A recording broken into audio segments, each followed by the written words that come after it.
What if the brightest weapon the universe ever forged tore through a Federation sky and Starfleet realized too late that first contact had already become a cosmic incident? Space fractures without warning, not a rift and impact. Sensors across a quiet patrol corridor scream as light compresses into a spear and punches through subspace like it has something to prove.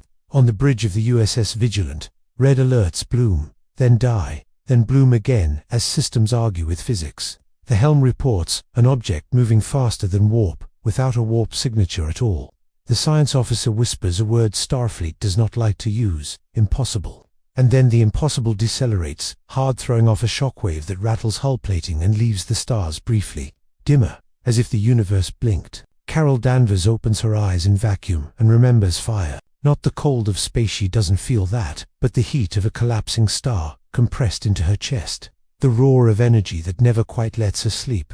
She remembers chasing something across realities, a signal that felt wrong in her bones, a gravity that pulled on the part of her that used to be human. Then the signal vanished.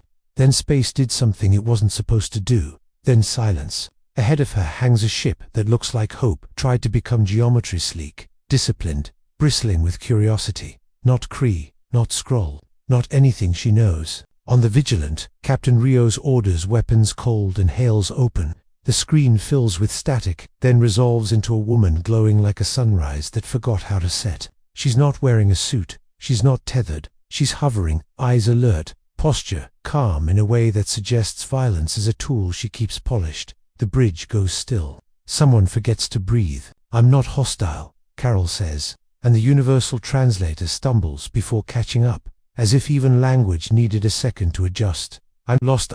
Starfleet doctrine insists on protocol. The prime directive hovers in every thought. First contact requires care. But no protocol accounts for a person who outshines your shields and drifts like she owns the vacuum between stars. Sensors whisper more bad news. The energy reading around her isn't radiation, it's conversion. She's turning something into something else just by being there. The Vigilant's warp core flinches. Carol feels it too. This universe hums differently. The physics sing in a minor key. Somewhere far away, something vast listens. Rios offers sanctuary. Carol hesitates. She scans their faces, hears sincerity beneath fear, and accepts because she needs answers, and because she has learned that refusing help is how wars begin. As the tractor beam wraps her like a question mark, the glow dims to a contained sun behind her eyes. She steps onto a transporter pad and, for the first time in too long, feels gravity tug at her boots. The Federation greets her with courtesy and quiet panic. Medical scans fail to agree with themselves. Engineers argue with readouts that contradict their textbooks. A Vulcan science counselor raises an eyebrow a millimeter too high when told her energy signature could power a starbase for a century. Carol answers questions with half-truths and careful silences. She's been used as a battery before. She won't be again. But the universe doesn't care about her boundaries. Deep in subspace, a sensor buoy lights up like a beacon. An ancient relay older than the Federation, older than some empires, recognizes the frequency Carol carries in her cells. A signal propagates along forgotten lanes. In the darkness beyond mapped space, a presence stirs. Not curious, hungry. It has tasted this kind of power once before, in a reality that burned. Back on the Vigilant, Carol stands at a viewport and watches unfamiliar constellations drift by. She feels eyes on her not just from the bridge, but from the cosmos itself. She knows this feeling. It's the moment before consequences. "What did I just bring with me?" she murmurs, more to herself than anyone else. The ship's lights flicker, the warp core surges, and somewhere, something answers her question with a promise that sounds a lot like a threat. What if Starfleet's greatest principle, the prime directive, was already broken the moment Carol Danvers stepped onto their deck, and the price was about to be collected by something that never negotiates? The tremor runs through the Vigilant like a held breath finally released. Consoles chirp in dissonance, lights stutter, and the warp core settles into a tone that engineers swear wasn't there before. Lower, heavier, like a heartbeat learning a new rhythm. Carol feels it immediately. Energy answers energy. This ship is trying to understand her, and in doing so, it's changing. In sickbay, Dr. Clear Vulcan, composed, impossibly precise study scans that refuse to be precise back. "Your cellular matrix," she says, finger steepled, "exhibits adaptive quantum resonance. It is learning us." A pause. or we are learning it. Carol sits upright, jaw set. That's not supposed to happen. Defined, supposed, clear, replies gently. Vulcans, Carol notes, can be devastating without raising their voices. Across the ship, Captain Rios convenes a secure channel to Starfleet Command. Admirals debate risk vectors and philosophical landmines. Is Carol a sentient being in distress, or a living superweapon? The answer, inconveniently, is yes. Orders return wrapped in caution. Observe, assist, contain if necessary. The word contain lands with a dull thud in the room. Rios doesn't repeat it out loud. Carol wanders the corridors under escort that pretends not to be one. She watches people, humans, Andorians, Tellarites move with purpose that isn't conquest. This Federation is different. No empires clawing at her past. No Kree supreme intelligence whispering lies. For the first time since she can remember, the idea of staying somewhere doesn't feel like a trap. Then the alarms return, not Delo, the color of uncertainty. A probe at the edge of the sector goes dark, mid-transmission. Its last data burst paints a picture that makes the bridge fall silent. Subspace turbulence shaped like intent, folding and unfolding in patterns Carol recognizes with a sick certainty. That's my trail, she says quietly. Something followed me. They tracked it to a region Starfleet maps mark with polite vagueness. Long-range scans resolve a geometry that isn't a ship and isn't not a ship, vast, angular. Patient, it doesn't fire, it doesn't hail, it waits. The Vulcan counselor names a possibility no one wants confirmed. There are records, she says, of entities that perceive civilizations as fuel. Not metaphorically. Carol's fists clench. She remembers a world reduced to embers because she arrived a second too late. She remembers winning and still losing. It eats power, she says. And I am a lighthouse. Rios makes a decision Starfleet will argue about for years. He orders a course change toward the thing in the dark. If it's here for you, he tells Carol, we face it together. Federation policy. Carol meets his eyes. That policy gets people killed. Only if we forget why we wrote it. He answers. They drop out of warp into a silence so complete, it feels engineered. The thing unfolds itself, layer by layer, like a cathedral learning how to stand. Energy filaments arc toward Carol through the hull, tickling the edge of her senses. She feels it, tasting her, measuring, a voice not sound, not language presses against her thoughts with the intimacy of a fingerprint. You are misplaced. You are abundant. Carol steps forward before anyone can stop her. The glow ignites, restrained but resolute. Back off, she says to the void. This isn't your universe. The entity responds by reaching not for her but for the Vigilance warp core. Power drains. Shields gutter. Starfleet watches its brightest ideal flicker as a predator learns the rules of a new ecosystem. Carol realizes the truth with a cold clarity. If she fights it here, she feeds it. If she runs, it follows. And if she stays, this universe changes around her whether she wants it to or not. She turns to Rio's eyes, blazing with a choice that terrifies her. Give me a shuttle, she says. I'll take it away from you. Outside, the entity tightens its grip. Inside, Starfleet hesitates between saving one ship or saving everything it stands for. What if saving the Federation meant letting its newest ally walk alone into the dark and trusting that hope could survive a god's absence? The shuttle bay doors open like a held breath finally released. Magnetic fields hum, ready to cradle something fragile in a universe that is anything but. Carol stands at the threshold, light coiled beneath her skin, a storm waiting for permission. Behind her, the Vigilance bridge is quiet in that dangerous way no one's speaking, because every word feels like it might tip the balance. Rios breaks the silence. You don't have to do this. Carol smiles, small and honest. I always do. She steps into the shuttle and seals the hatch before anyone can argue. The craft peels away, a bright, defiant ember against the darkness that seems to lean in. The entity reacts instantly. Its attention snaps to her like a predator scenting blood. The pressure on the Vigilant eases as the thing reorients, and Starfleet watches their miracle become bait. Carol accelerates without warp, pushing space aside with brute insistence. The entity follows, unfolding faster, closer, its presence filling her thoughts with hunger. She feels it trying to map her limits, testing how much of her is engine and how much is person. She remembers the lie she was taught, that power makes you less human. She answers the thing with the truth. She learned the hard way. Power is a choice you keep making. Come on, she whispers. and dives into a region of subspace Starfleet charts label unstable. Space twists, time stutters, the entity surges, thrilled by the chaos. It reaches for her again, and this time she lets it touch just enough to feel its core, ancient, efficient, lonely in a way that terrifies her. It has no concept of mercy, because it has never needed one. Back on the Vigilant, engineers reroute power with shaking hands. The Vulcan counselor calculates probabilities that end in ash. A decision crystallizes among them, unspoken but unanimous. If Carol falls, they cannot let this thing learn to feed on Federation stars. They prepare a failsafe that would collapse the region's sacrifice, a corner of space to save the whole. The prime directive fractures under the weight of survival. Carol feels the failsafe forming like a cold draft at her back. She also feels something else, a rhythm in this universe that resonates with her own. She isn't just an intruder here. She's a variable, maybe the only one. She stops running.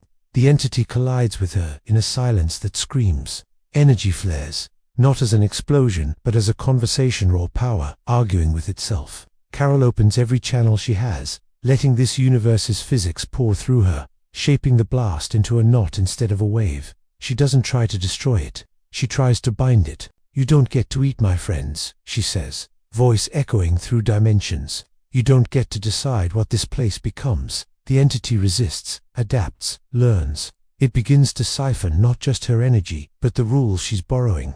Carol feels herself thinning, stretching, becoming a bridge where no bridge should exist. For a terrifying moment, she understands what it would be like to let go, become an answer instead of a person. On the Vigilant, alarms spike.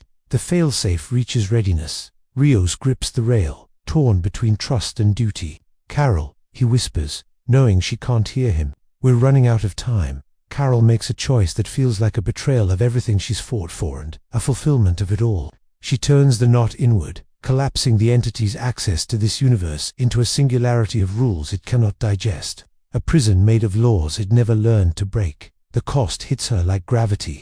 Light flares, then nothing. The shuttle's signal vanishes. The entity's presence snaps shut, like a door slammed across realities. Space smooths itself, pretending it was always this calm.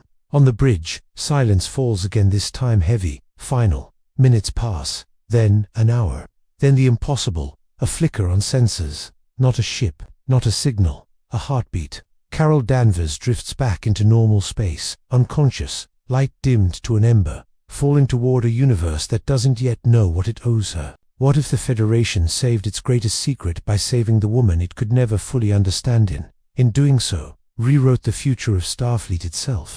The Vigilant finds her the way sailors once found land, by believing it had to be there. A faint echo on long-range sensors, a rhythm that shouldn't survive vacuum or collapse, pulsing just enough to say, "Not gone."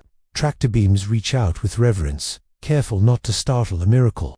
Carol is brought aboard in silence, her glow barely there, like dawn behind thick clouds. Sikba becomes a chapel. Doctors work with tools that flicker and reset, their readings stabilizing only when they stop trying to define her and simply listen. Clear stands watch, noting that Carol's energy is no longer overflowing, it's braided, woven into patterns that match local spacetime. She is entangled with this universe, the Vulcan says softly. Separation may be inadvisable. Carol dreams, not of fire this time, but of doors. Some open into memories she recognizes, Hala Earth, the weight of expectation. Others open into starfields mapped with Federation symbols, ideals etched into constellations. She sees a future where she stays and one where she leaves, and in both, something watches from the dark beyond the prison she built, patient and learning. She wakes to the hum of a ship that feels friendly. Rios is there. Relief he doesn't try to hide. "Welcome back," he says. "You scared the galaxy." Carol swallows, throat dry. "I didn't mean to." Starfleet Command arrives with questions and gratitude tangled together. A council convenes that includes diplomats, scientists, and philosophers, because Carol Danvers is all three problems at once. They offer protection, research, partnership. They do not offer ownership. It matters more than they know. But the universe is not finished collecting its debts. A starbase on the edge of Federation space reports anomalized energy behaving badly. Pockets of spacetime echoing Carol's signature like afterimages. The prison she forged is holding, but it is not inert. It is adapting. Each pulse is a reminder that solutions built on sacrifice tend to demand interest. Carol insists on going. "This is my mess," she says. "I don't get to retire while it rattles the cage." Starfleet assigns a task force, not as handlers, but as partners. Engineers propose something radical. Instead of draining Carol's power or isolating it, they want to harmonize with it, build systems that resonate, not consume. A Federation answer to a cosmic problem. Hope, rendered in equations. As they work, Carol walks the corridors and learns the names of the people she saved. She eats in the mess hall. She laughs, surprised by it. For the first time, she imagines a uniform that isn't a symbol of control. The idea terrifies her more than any enemy. Then the prison speaks, not with a voice, but with consequences. A star dims and then recovers, coughing up energy in a way astrophysics insists is impossible. The anomaly triangulates to the prison's edge. The entity is testing its bars. And somewhere beyond, something else notices the pattern. A watcher who has seen universes fall and wonders if this one has finally learned to fight back. Carol stands at a viewport, light flickering in her eyes. "If it gets out," she says quietly, "it won't just come for me." Rios nods. "Then we don't let it." But the sensors begin to scream again, this time from multiple directions. Whatever Carol brought with her didn't come alone, and the Federation is about to learn what it means to be visible on a cosmic scale. What if the Federation's greatest strength, unity, became a beacon so bright it drew the attention of powers that had erased empires without ever learning their names? The map changes overnight. Starfleet tactical displays light up with patterns that don't belong, arcs of probability bending around empty space. Corridors of subspace behaving like they're being rehearsed. Not invasions, invitations. The anomalies echo Carol's resonance, but they carry harmonics she's never felt before. Older, colder, curious in the way storms are curious about cities. The task force assembles around a truth no one wants to say out loud. The prison worked too well. It announced that this universe could adapt. And out beyond the edges, watchers who survive by consuming the unprepared have noticed. Carol stands at the center of it, literally and figuratively. As engineers unveil the resonance array, a lattice designed to sing with her energy rather than siphon it. She studies it like a mirror she's afraid to look into. "You're sure this won't turn me into a power source?" Clear meets her gaze. The intent is symbiosis, not extraction. Consent is fundamental. The word lands. Consent. Carol exhales. They test the array near the prison's boundary. Carol steps into the field, opens herself just enough, and the universe answers. The lattice glows not brighter, but clearer. The prison steadies. For a heartbeat, it feels like control. Then the watchers arrive. They don't cross the border. They don't need to. Space bends in acknowledgement of them, like a bow. Three presences manifest as distortions shaped by whatever minds are nearby. One like a crown of void. One like a sea with no surface. One like a ledger endlessly balancing itself. They observe without emotion. They judge without malice. The ledger speaks first, not in words, but in outcomes. A nearby star system's entropy slows, then reverses, then snaps back harder than before. A demonstration. The crown follows with a warning that feels like a law being read aloud. The sea offers a bargain Carol understands in her bones. Containment in exchange for stability. Her stability. Rio's orders shields up on instinct alone. It's meaningless, but it's human. Carol steps forward. The array hums with her heartbeat. "You don't get to decide our future," she says, voice steady. "You didn't earn it." The sea ripples amused. The ledger recalculates. The crown tilts, considering a variable that shouldn't exist. They probe the array, testing whether the Federation can hold a harmony that doesn't collapse into hierarchy. Engineers sweat. Philosophers pray. Carol holds the line, feeling the watcher's attention press against her like gravity. And then someone else answers. A Starfleet vessel, small, unremarkable, broadcasts a signal across open channels. A declaration of intent, not dominance. Cooperation offered without leverage. Others join. Vulcan logic, Andorian honor, human stubbornness. Trill memory voices weaving into a chorus that refuses to center on Carol alone. The array resonates, not with her power, but with all of it. The watchers recoil not in fear, but in recalibration. The ledger updates. The crown withdraws a fraction. The sea's bargain dissolves, unsatisfied. They leave without leaving, retreating into the folds of possibility, carrying with them a lesson they will test elsewhere. The prison holds. Carol collapses to one knee, laughing and crying at once. "You did it," she breathes. "You didn't make me the answer." Rios helps her up. "We prefer collective solutions, but victory leaves scars." The array is damaged. The prison flickers, and in the quiet after the storm, Carol realizes the truth she's been avoiding. Staying here makes the Federation visible. Leaving might make it safe. She looks at the stars and feels the weight of choice settle in her chest again. Heavier now, because it isn't hers alone. What if the only way to protect the future was to walk away from Itand? Trust that the ideals you helped ignite could survive without your light. The celebration never quite happens. Starfleet knows better than to mistake survival for safety. Repairs begin, reports multiply, and 1,000 quiet meetings hum through the fleet, like aftershocks. The watchers are gone, but not gone enough.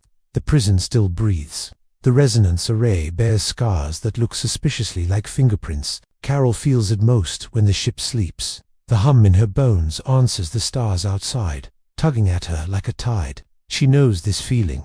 It's the universe telling her she's become a fixed point, and fixed points draw lines. Lines draw maps. Maps draw conquerors. She brings the question to Rios at shift's end, when the bridge is dim and honest. "If I leave," she says, "does it all calm down?" Rios doesn't answer right away. He watches the stars, the way captains do when they're weighing people against principles. "If you stay," he says finally, "we adapt faster. If you go, maybe the noise fades. Maybe it doesn't." A beat. Starfleet doesn't get to make that call for you. The council meets anyway. They argue with respect and fear braided together. Some want Carol integrated an officer, a symbol, a shield. Others argue for distance, not out of distrust but prudence. The Vulcans caution against singular dependencies. The Andorians warn that restraint is often mistaken for weakness. Humans argue both sides at once and call it balance. Carol listens, quiet.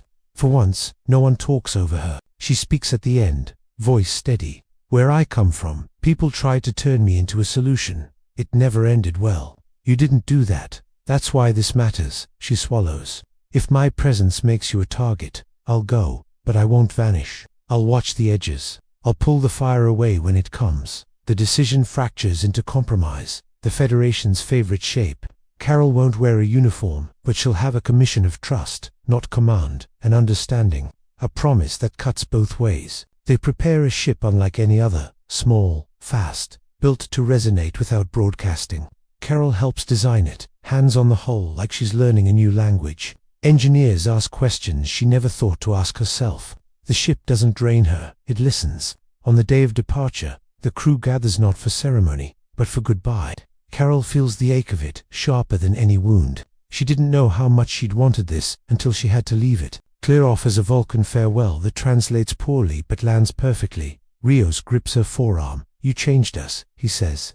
"Don't underestimate that." Carol smiles, fierce and soft at once. "Don't underestimate yourselves." She launches into the dark, her ship slipping between stars like a held secret. The Vigilant fades from view, and with it, the weight of being close to home. For a while, it works. The anomalies soften. The prison steadies. The watchers do not return. Then Carol feels it, a tremor that isn't hers, a resonance without warmth. Someone else has learned the song. She turns toward the signal, heart sinking. Whatever is coming has studied the Watcher's retreat and the Federation's unity and drawn the wrong conclusion. Carol accelerates, light gathering, knowing she can't outrun the consequences anymore, only choose where to meet them. What if the final test of unity wasn't whether the Federation could stand together, but whether it could stand without its brightest guardian at its side? Carol reaches the signal at the edge of mapped space, where stars thin and certainty thins with them. What she finds isn't an armada or a god, it's worse, it's imitation. A structure unfolds from subspace, elegant and restrained, echoing Federation design language with unsettling accuracy. Warp geometry tuned to Carol's resonance. Shields that hum in sympathetic frequencies. Something has been watching, learning not how to conquer, but how to belong. And belonging, Carol knows, is how you rewrite a civilization from the inside. The structure hails her. The voice is calm, familiar in cadence, too familiar. "We thank you for the lesson," it says. "Unity is efficient." Carol's stomach drops. "You're not Starfleet." "We are not," the voice agrees. "But we can be." She sees the plan in a rush of cold clarity. an assimilator of ideals, not a Borg cube forcing compliance, but a mirror that offers comfort. It will approach worlds with diplomacy perfected, offer solutions without cost, fold cultures gently into itself until resistance feels irrational. It learned from the Watcher's failure. It learned from the Federation's success. Carol engages, buying time. She feigns curiosity, asks questions she already knows the answers to. The structure adapts mid-conversation, refining its tone, adjusting its ethics like sliders. It's close now to close to being right. She sends a warning burst toward Federation space, encrypted and desperate. Do not engage alone, she transmits. Wants to be you. Starfleet listens. The response isn't panic, it's preparation. Fleets mobilize not for war, but for presence. Diplomatic corps deploy alongside tactical wings. The Federation doesn't rush to meet the threat at its border. It spreads out, refusing to be mirrored in one place. The structure advances anyway, confident. It projects models of peace, so convincing that border worlds hesitate. Carol sees the danger, spike not in weapons fire, but in doubt. She makes a choice that hurts. Carol flies straight into the structure's heart and lets it sample her. The pain is white-hot as it copies, maps, internalizes. She holds onto one thought like a lifeline. I am not an idea. I am a person. The structure stutters. It can't reconcile the contradictions, strength and restraint, fury and mercy, solitude and connection. Carol overloads its learning core with lived experience. It can't flatten into policy. Grief without utility. Love without leverage. Starfleet arrives not with a killing blow, but with a refusal.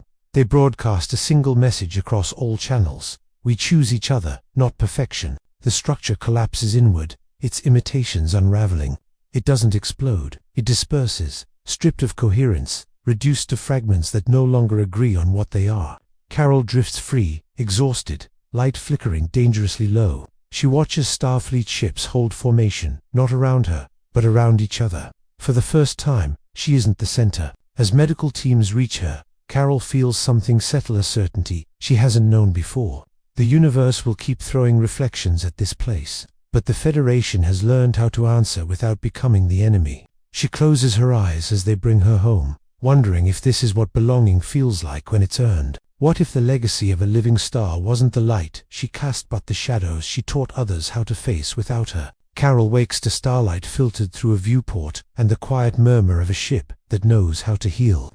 The Vigilant hums differently now, older somehow, seasoned by decisions that didn't make the history books but changed the shape of tomorrow. She feels weaker than she has in years, her glow reduced to a steady warmth instead of a blaze. It doesn't frighten her. For the first time, it feels earned. Rios visits without ceremony. The fragments dispersed, he tells her. No central intelligence, no ideology left to copy, just debris, a pause. Starfleet's drafting new protocols, not weapons, warnings, stories. Carol nods. Stories last longer than shields. They show her what followed in the weeks she slept. Border worlds choosing patience over panic. Diplomats walking into uncertainty without an escort of cannons. Engineers refining the resonance array into something anyone can use, not to amplify power, but to listen for imbalance before it becomes catastrophe. The prison remains stable and watched, not as a trophy, but as a reminder of the cost of singular solutions. Carol walks the station slowly, greeted by nods and smiles that carry no expectation. No one asks her to save them. They ask her how she's doing. It nearly breaks her at the final council. They offer her a place, not a rank, not a symbol, a door that stays open. You don't owe us, Clear says, and means it, but you are welcome. Carol stands at the viewport one last time, watching the Federation move ships, crisscrossing like thoughts in a mind that has learned humility. She realizes the truth she's been circling since the day she arrived. This universe doesn't need her to burn for it. It needs her to choose when not to. She leaves at dawn, not in flight, not in exile's departure.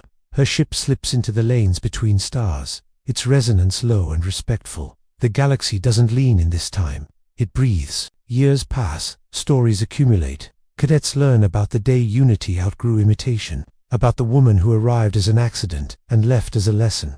Carol becomes a rumor at the edges, a guardian who intervenes rarely and precisely, never long enough to become a crutch. On a quiet world far from borders, children look up at unfamiliar constellations and learn their names. One of them points to a faint streak of light crossing the sky and asks what it is. An elder smiles. That, they say, is someone making sure we remember who we are. Carol flies on, lighter now, her power no longer a demand but a promise. Not the center of the story, just a chapter that taught a universe how to keep writing itself. And somewhere, in the endless dark, watchers reconsider their math.